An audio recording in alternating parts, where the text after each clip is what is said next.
my last season, I had done all different rabbis. And I said, you know what? If I'm doing the men, I have to do the women. Now, being fortunate that I am, I work for an organization called Olami, and we have plenty of women here in our organization, but one stands out from all the rest. I know she might not realize that, but as soon as she's going to get all embarrassed. As soon as I started working for Olami last year, everyone in the office told me, you have to meet Yael Zehavi. You have to meet her. You have to meet her. You have to meet her. When you speak with her, her wisdom, the amount of knowledge she has is unbelievable. And then I finally met her and I was like, oh my gosh, I work with her, but I don't get the ins and outs of her. So Yael, please, if you kindly, can you give us some background of what you were like growing up? Where did you grow up? And like, was this your dream? Oh, wow. So first of all, when we prepared this and we had our conversation before, you didn't tell me it's going to be so embarrassing. So thank you for surprising me. Okay. Okay, so I was born many years ago, so it's hard to remember, but was that my dream? I think that in a way, yes, in the sense of I always had a dream to be very significant for others. Like, I remember that feeling even when I was very young and I didn't have the right words to describe it. I remember the feeling of want to make an impact, to leave something in this world, to change the world, you know. I still wake up in the morning with this feeling, and I'm very thankful for that. But if you're going into more like information, so I was born and I grew up in a kibbutz, a very secular kibbutz in the middle of Israel. As a very secular girl, like everyone around. My grandparents came from Europe, left yeshivot, left very religious countries in order to build the kibbutz that I grew up in.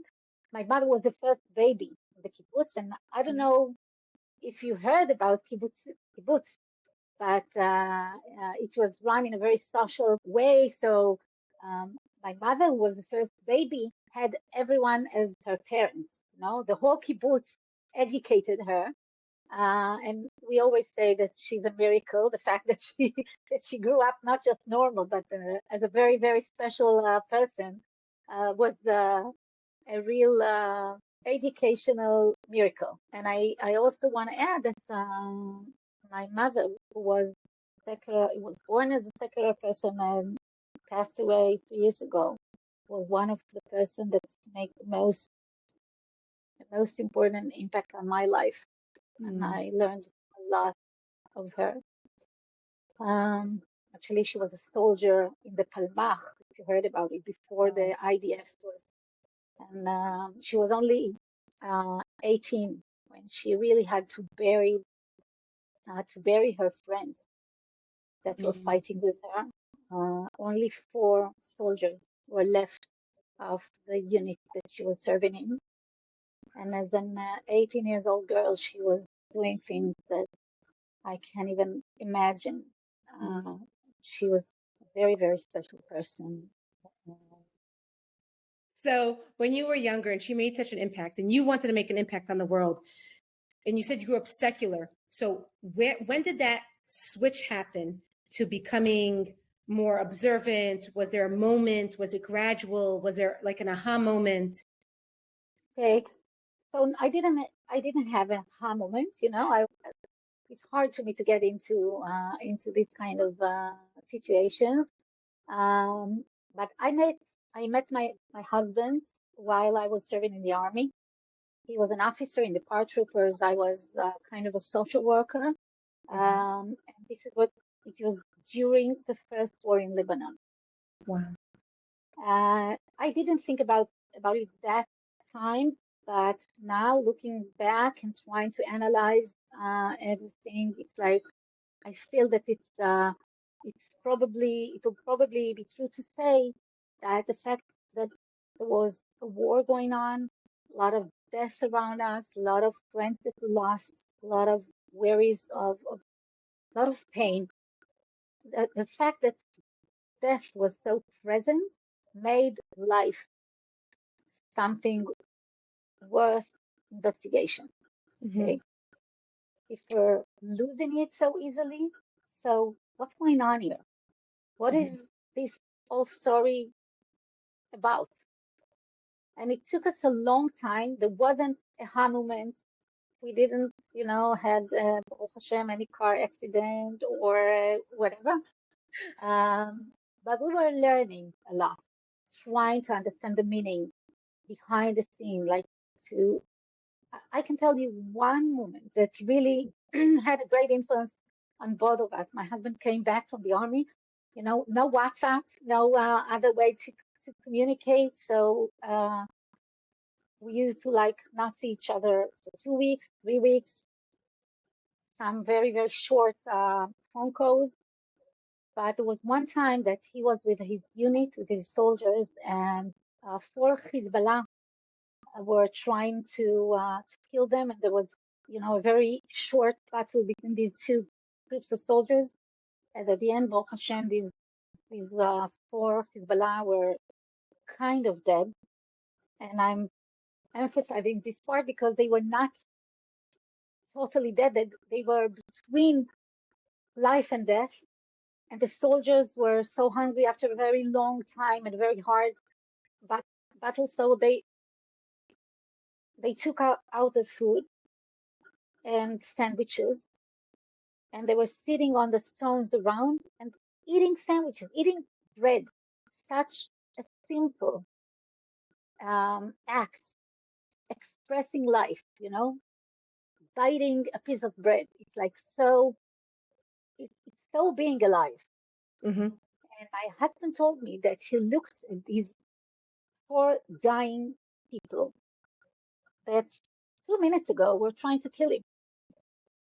And so on one side, there was death. On the other side, people were eating bread, and he said he couldn't hold this this complicated experience, and he went away and threw up everything.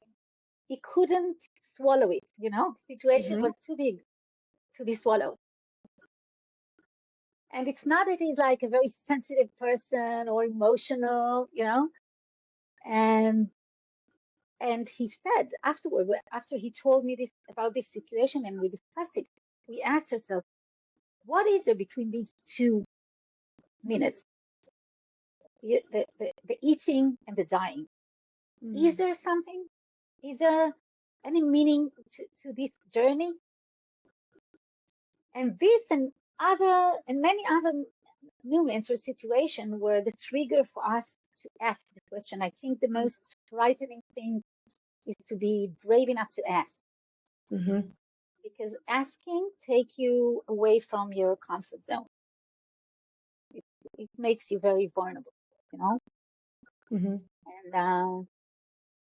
And it took like, I don't know, a few years, till we really became to be observers, till we started to keep Shabbat.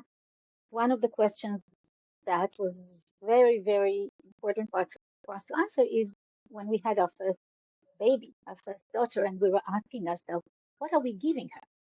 What is the message? What is the package that we want her to carry on in her life? So it was a very long, journey. I want to tell you something. It didn't end yet, and I wish it will never end. I wish I'll be brave enough to ask questions for the rest of my life and see more and more of the inner part of the story, to go on. Beautiful, really. Yeah, that was really beautiful. I could touch on a few things. First, I had to write it down when you said to be brave enough to ask, right? Sometimes people ignore things that are around them. and your husband was in a situation and he noticed it, discussed it, asked about it, reacted to it. And I don't know if you've ever picked up on the first thing I was thinking about when you were talking about it and you said the bread, the first thing I thought about was Eitz Hadat, because one of the opinions is that it was wheat. And I'm like, wow, it's like as if he's mamash by the core. He's sitting there partaking in something that is really at the core of who we are. He has Eitz Hadat in front of him as if, and he's, trying to analyze and he's trying to get that knowledge and he's trying to understand and his body's reacting in such a way. So that was I don't know if you've ever thought of it that way, but that was the imagery. Oh, you did? Yeah. No, that because the bread is symbolizing, Right. like from the beginning, from the very beginning of humanity, from this story of Etz Hadat, it goes on and on to see that Adam is called Chalato Shel Olam. Adam, he is the bread, We Right. are made of Adama, of The earth. of earth and heaven or sky. We're made of these two the physical and the spiritual part, and the bread also. And then there is you can add it you can add it later, but the Kli Yakar said that the word ish, person, Aleph Yud Shin, is Adama, earth, Yam, water, and Shamayim, heaven, because this is what we're made of, and this is exactly what the bread is made of. Right? We have the wheat, we have the water, we have the air, the spiritual, symbolize the spiritual part, and this is who we are. So, yeah. See what I'm talking about, my listeners. You see, you just that alone, boom. Yael gives us the Kli Yakar on it. That's a beautiful. I never even heard that thought. I love that so much about the Ish. Thank you so much. See, so now you are on a journey and you don't want that journey ever to end, and none of us should want that journey ever to end. We should always be in a situation where we're brave enough to continue to ask the questions.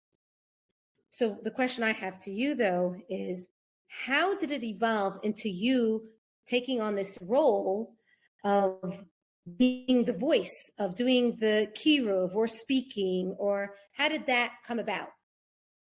It happened very fast, very the minute I felt that I found a treasure, and the thing that I fell in love with was the wisdom of Judaism, the way Judaism tells me who I am, describing the part of my personality that I couldn't see. It was like someone who was putting on glasses and he didn't even know that he cannot really see, Suddenly you see things that were always there. So I think it's very natural that the minute you feel this, you just want to share it with others. And we had a lot of relationships, a lot of circles of engagement with others. And like in the beginning, we asked people to come to kind of workshops we used to live near Modi'in. It was a special city for officers, for people who were part of the IDF. My husband was there for 10 years. And then we moved to Bnei Brak. And it happened very fast that I was asked to speak for two different kind of audience. I'm speaking to the Haredi society here in Israel, to the Frum people a lot. I'm teaching teachers and many groups of women. Like on the same week, I can meet secular students from Tel Aviv University, from the Technion in Haifa, and from the Hebrew University, and groups of women teachers from Bnei Brak, Jerusalem, Taz Hasidish, it's like sometimes I meet someone and I ask myself, where do I know this woman from, And it's a very enriched, I don't know if it's the right, I didn't apologize for my English. It's not my language. I love Hebrew. I think it's the most beautiful language in the world, the language that Hashem created the world with, and it's very hard for me to use another language. So I apologize for that. You're doing great. You're doing great. Trying. So I started like very soon after I moved to Bnei Brak to teach, and I joined Nefesh Yehudi. Nefesh Yehudi is a part of Olami. This is the name of Olami in Israel is Nefesh Yehudi, and I was very lucky to be. I had the zechut to be a part of the very small group of people that found this organization here in Israel. And I started to teach in Tel Aviv University, in Hebrew University. We started with two very small groups of students in Jerusalem and Tel Aviv. And after 2 years, we had 15 branches. Right now, we have close to 30. Wow. 4,000 students every year are participating in different activities. And this is what, this is what I do. I don't feel that this is what I do. I feel that this is who I am. I have the merit, I think, to be a bridge between different parts of the Israeli society. And also, I feel that the unique things that Nefesh Yehudi, Olami is doing in Israel is creating a new language. We're translating Judaism to Israelism. Okay, I think that there's a lot of books or I don't know organizations that speaks about Judaism to Reform people, sometimes to Talmidei Chachamim, sometimes to small children, but to speak to intelligent, smart audience and to give over very, very deep ideas, it requires developing a new language. And this is what I feel I do. Trying to give Judaism a chance to be heard other audiences. Beautiful. Before I even ask you about preparing and how you prepare, if you prepare differently for different audiences, I want to touch on one thing and then probably we'll leave that topic aside afterwards. What was it like to have been raised on kibbutz life and then switch to Modi'in, Bnei Brak, non-kibbutz life? That's one. And the second thing I'm curious is how did your family react to all of this? Like your journey? I'm just curious if you don't mind sharing. So those two things, and then we'll talk about preparing when you speak. Okay, so what was it like? That's the story of my life. I do want to mention. I feel that a lot of the values that I had as a child in a kibbutz are values that I still feel close to. I don't believe in deleting your past. I feel that it has to be much more complicated to examine each part of this puzzle of who you are and reframe it, not to throw it away, not to take it out, but to give it a new meaning, to examine it again. So for me, it was a journey, as I said, that never ends, of like re-examine things that were maybe obvious or looking again into. I was always afraid of forgetting who I am. It's not about wearing skirts and be a no person. I don't think this is what Hashem wants. I think that He created me in a specific way, and I was born in a specific way because I have duty. I have something to do here with everything. There is no one person I met, one course I learned, one story that I was involved in, one situation that I experienced, not one part that wasn't important for who I am today. So this is the way I look at it. to see the right place for each experience. How did my family look at it?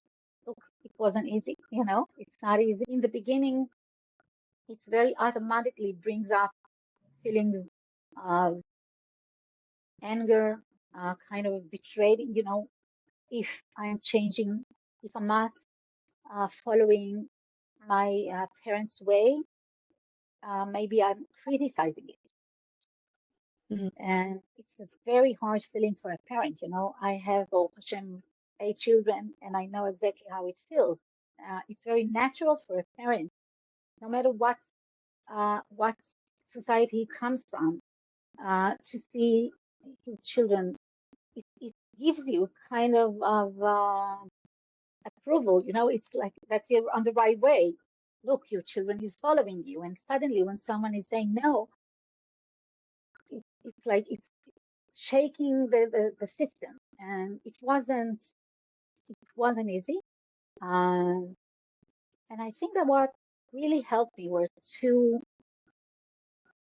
tools. One is love. I really love my family, admire my parents, and the other tool was to be not to give up my dream. I'm going to keep Shabbat. It's important for me. I'm not going to cut the corners. You say, I don't know if you can also say that in English. Yes, you do. Take your corners. Mm-hmm. So I'm going to do this, to the end, to do the right thing. And it's not only that I'm not criticizing your way of life. You are the reason for me to do that, because you taught me to look for the truth. You taught me to try to be the best person I can. And this is the way I chose to applicate it. This is my app. It's not a different value. It's just a different expression of the value. Oh, I love that. Mm-hmm. And I think these two messages, I'm very strong and clear of what I'm going to do. And I really admire the way you raised me. And forget it. We're never going to separate. You're always going to be my parents and the grandparents of my children. And I'm not going to give up the great things that you give me. So at the end, I'm happy to say that when my mother passed away, it was after beautiful years we had together, and after beautiful things she gave my children. We all miss her so much. Yeah, it's painful. It's hard. Thank God my parents are still alive. And I was raised more modern. I was observant, but more modern than what I am. And in America, there's a terminology. It's not called Baal Tshuva. It's called a flip out. It's I don't know if you've ever heard that terminology. It's people who come to Israel for the year after high school, and they're in seminary and yeshiva, and then they get a little bit more. So their outward appearance pretty much now reflects a little bit more of the education that their parents gave them. And so people used to always ask my parents, I'm the youngest of 4. They used to ask my parents, how is it that all 4 of your kids became flip outs? Like, we go to the same shul, we sent our kids to the same school. That didn't happen to our children. And one thing I say is similar to what you're saying a little bit. My parents always spoke the truth. And it's interesting, they always put Torah first. If they had a question in the home, they asked the rabbi. So we knew that. If I always say an interesting story, if I was doing my homework and my mom said she needed help in the house, she says, what are you doing? I said, maybe science, homework, math. She was, okay, come down and help me. If I said I was doing Chumash, Gemara, something, no, finish up whatever you're doing. If we wanted to buy something, if we wanted a toy or something, let's discuss. Oh, you want Svarim? You want, I'll take you to, okay, sure, whatever you want. So it was a message that was ongoing. And my parents happened to love it. I mean, they are still the same, even though, very special. My father's 83. I just found out that he just started wearing tzitzit a month ago. So that was like really special. I thought that was really special. I'm sure my mom's not going to be thrilled that I'm putting this on the podcast, but I thought it's a beautiful thing. And I told my mother it's a beautiful thing, that this is what he requested. He wanted to do that. So like you said, the journey never stops. And it's always continuing. And I'm sure from how you're expressing it, your mother definitely felt that love. And I didn't mention my father because he passed away many years ago after a few years after we made our big changes. But also with him, we managed to get into a very close relationship, and Baruch Hashem. Hashem, thank Grateful God for that. Yeah, to anybody out there, they should realize that there is possibility. I'm sure you come across it so much when you're in Nefesh Yehudi. Other girls or boys express to you that they might have challenges with their family, and I'm sure it's so helpful that you had your experiences and that you could share your knowledge and how to tackle it in order to have that kesher, that relationship, because it's so important. Just because one is dati, one is not dati, doesn't mean we forget about our family. And it's so important to continue having that. It's important not only for our relationship with our parents and our family, it's also important for the relationship with our students, because I feel it's the same. It's the same principle that works, that in order to create good enough relationship, you need to be on one hand, there are two different edges that actually are the same. One is that you're feeling yourself better than others, and you speak that way of I don't know, I don't remember the word in English for lehitmaseh, but you look more, you're giving the message that you're better. Right. On the other hand, you can fall into the edge of apologizing. Actually, I'm exactly like you. I hear the same kind of music, and I'm cool. And these two things are actually the same. If you're not sure enough of who you are, if you're not really connected to your identity, you can either think you're better or less than others. Right. But if you feel strong enough with who you are free to hear. You have space for others. Right. Yeah. And this is when others can relate to you. It's like a puzzle, each piece of the puzzle had this part of giving and this luck that needs to be fulfilled, right? The whole. Right. So if you bring yourself as I have my message, I have something to give, and I'm still open to receive, to be a makaber, to be. I'm sure that you have new things to teach me about life. I'm not afraid of hearing you. I don't need to win. I can grow out of the relationship. This is a message that I think you have to give over again and again. It doesn't even matter what you teach. If it's Chumash or Jewish philosophy. It's always the way you bring it with a lot of anava, modesty. No. Yeah. Mm-hmm. Yeah. Mm-hmm. Humbleness, Okay. modesty. Humbleness. Right. In psychology, they call it, it's in a state of mattering. You use the word matter. In psychology, they say you have to be in a state of mattering. Not that you're greater than and not that you're less than. That you have to be in a state that you matter and that the other person matters too. They call that being an adult. But that's the help. I always tell the students that I just remember it when we talked about it now. When my father was very sick, and one day my mother called. We are 5 sisters, and she called us and she said that she feels that this is the end, And we all came to their apartment. He wasn't even in the hospital. There was nothing to do anymore. And we were sitting around his bed. And I knew that I'm going to say goodbye to my father. That's probably going to be the last hours for me with him. And I really wanted that this goodbye will be a Jewish goodbye, I brought my siddur with me. There are certain, prayers you say when you Shema Israel, and there are also other psukim that you also say in Yom Kippur.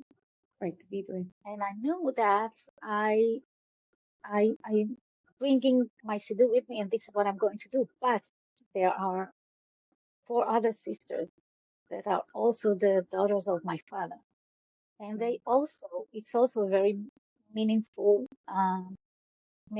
moments for them with him. How am I bringing myself in a way that will not step on their feelings? Right. Like it's the art of relationship, and also I knew that if I will not say Shema Israel next to my father's bed, I will never forgive myself.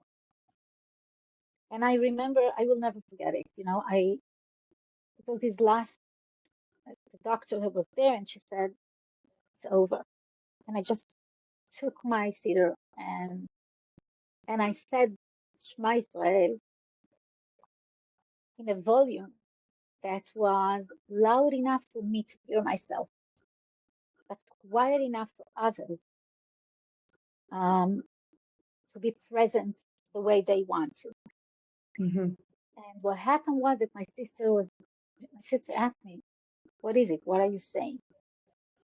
And I said, I'm saying Shema Israel. This is what you say when someone is Leaving. So she said, can you give it to me too? I want to say it also. And my siddur was going from Sister to one sister. sister to another, from sister to sister. It was like closing a circle. Mm. And I know that if I would say these words a little louder or quiet, it will never happen. Mm-hmm. This is the exact point of, like you said, not above and not less. Then. To be very precise, to be very, and this is what I'm trying to take with me to what I'm doing in life. And I know that when I make mistakes, it's always about this point. Mm. Mm. That's so powerful, really powerful, Yael. Thank you so much for sharing that moment. Now, if you mentioned mistakes, have you, so I'll go with that, and we'll go the preparation after this, because this is more interesting right now, since you brought it up. Do you recall having spoken to a group of people at a point in time and you said, oh my gosh, that was a mistake? And like, what was it? And how do you go about rectifying? How do you fix that mistake? Because it could happen that you could say something to an audience or even just a group of people and you're like, I really shouldn't have said that. Did that ever happen to you? First of all, yes. um, First of all, yes. Now, sometimes it's like you feel that you miss it, completely the wrong way. Sometimes it's like small sentences or specific things that, I should have said this. It's like sometimes it happens with religious audience. That I sometimes forget that not everyone is so close to the secular people like I do. Sometimes I forget. No, it's very complicated because I do feel that I do both. I had a column, one of very very famous newspapers in Israel, Yated Ne'eman. If you heard about it, it's like Yes. very full. So I used to write there for 5 years. Wow. And the name of my column was Chozeret im Tshuva. Okay. Return with teshuvah, Like, with repentance. right. Okay. And every time I brought up a question that I discussed with my secular students, they asked me, and I always used to say that the questions are presents for us, when someone is coming from secular world, is asking you questions about the way you live, you become, as I call it, awareness Judaism. Okay, it's like And you're more aware.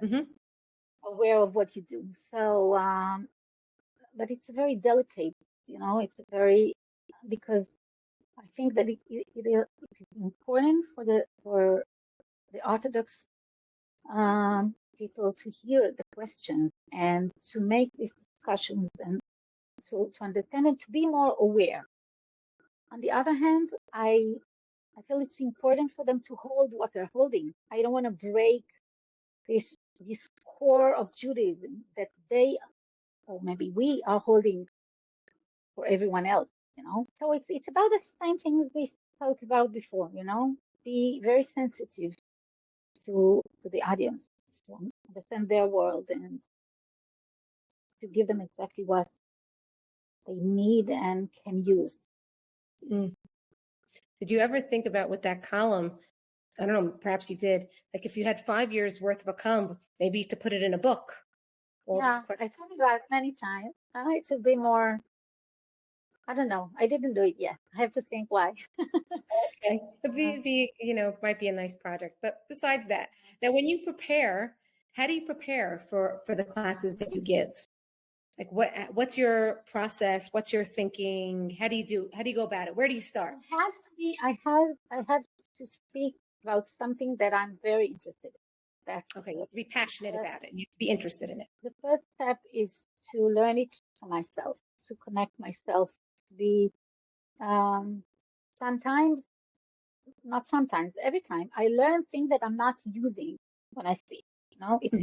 It's for me to be surprised and then to choose which part of it I want to give over. Mm-hmm. Um, right now, after I don't know 20 more than 20 years of speaking, I have many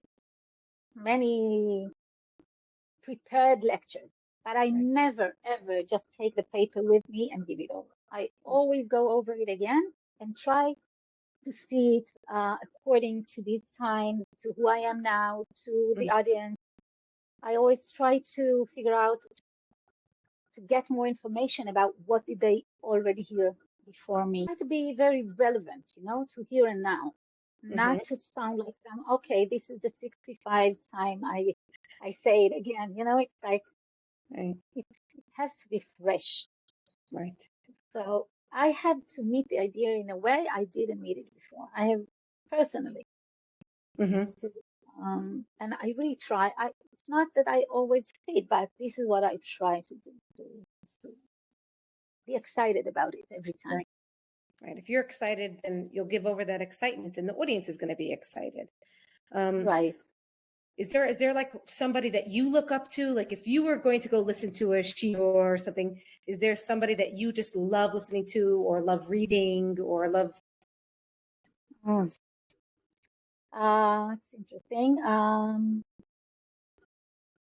I used to love listening and Rabbi Sachs. Oh, Jonathan Sachs. Yes. I love reading his books and his ideas. I feel that he always like find a new perspective, Right.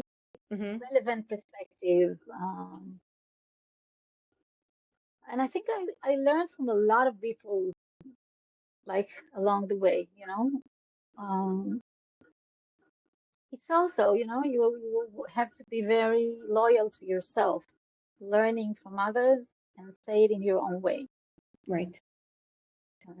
not to sound like you're repeating. You have to make it your own. Yes, you have to Yeah. own it. Own it. Yeah. I think that's so beautiful. You could tell that you have a love of learning. I find that sometimes you might find speakers, they have 5 speeches. And I personally don't understand, like, especially in today's world with technology and everything, if they have 5 speeches and they've been recorded already, so why would somebody now want to have them come and speak? It's there, out there, you just press play.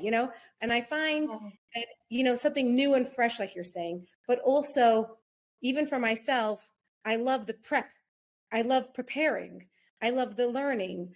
I enjoy that aspect. I love the gaining of the knowledge. And it seems like you're very similar in that sense, that you love to learn. And then it's a natural process that you just want to give over whatever is in you. Like you had started off when we were talking in the podcast, that not necessarily that this was the dream job, but the dream job for you was always to make an impact.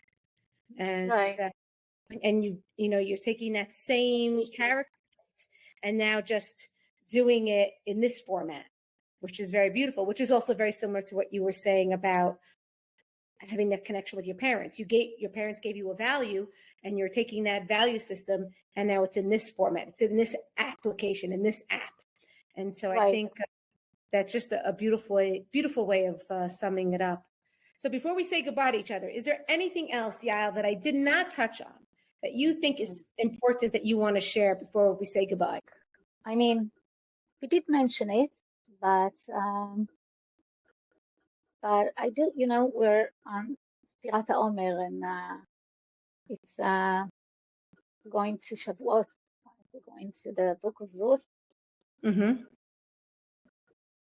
Ruth and Naomi, and every time I get to this part of the Jewish story, I feel that it's so, I don't know, it's like very mechayev. It's very, because if you look at it, Ruth is telling Naomi, she's not telling her, wow, Judaism is beautiful, and I want to join the Jewish people. I want to observe mitzvahs. This is not what she's saying. She's saying, I want to join you. She's saying, I want to join your people. Amech ami, your people is my people, not Hashem people. It's you. It's all about you. It's about who you are and not what you're saying. Mm-hmm. She's teaching her things, right? She's Right. teaching her, the Midrash says she's teaching her about Judaism. Whatever, she's telling her she's giving her very important information about Judaism. But Ruth is looking at Naomi, at her personality. And she said, "Asher telchi, wherever you go, I want to follow you." And she's also referring a very physical aspect of life. She's saying, "Asher talini, wherever you sleep, I sleep."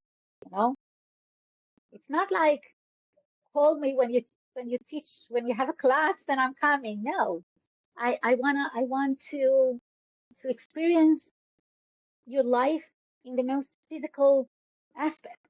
Eating, sleeping, where Asher telchi, Asher talini, Amech ami, your people is my people, my people. Ve'elokaich, Elokai, your God is my God. So when you think about that, look, it's not easy. It's frightening me, it's like, it's all about who you are. It's not about what you say. It's very important to say the right. I'm not like, I don't belong to this part of whatever you say doesn't matter. The most important thing to give them love and to be warm. I think that it's critical to say the right, to learn and to give the deepness of the depth of Judaism to and to it's very important. The learning part, the preparing part is critical. It's very important. But if you don't live according to this Torah that you're teaching, Ruth will never be able to tell you, Amechami. She will never be able to follow you because she cannot just follow Hashem. She needs you as his, I don't know, shlicha, right? His Representative. Mm-hmm. representative. And so I think that Shavuot is the holiday of Europe. It's like where we learn the importance of what we're doing. And what we see with Naomi is that you have to be very small in order to be very, very big. You have to give place, space to others to grow. And this is the way you grow yourself. Our enemy is fear. We are all afraid to hear people that are coming from a world that is different than ours. But if deep inside we're very connected to Hashem and we're able to give the space, so it gives others the courage to follow us and to say these beautiful words. Amech ami, Elokai Elokai. I wish I will be able to hear these words many, many times in my journey. It's so beautiful. What an honor and a treat. And I know deep down inside, everyone's going to love listening to you, Yael. And I know this was difficult, and I appreciate it because you were breaking your teeth a little bit. You did a beautiful job in English, and I want to just thank you for the time because I know you're busy, and I really do appreciate it. And God willing, this message will go further. Well, thank you so much. Have a great rest of your day. Thank you. Thank you. Bye-bye.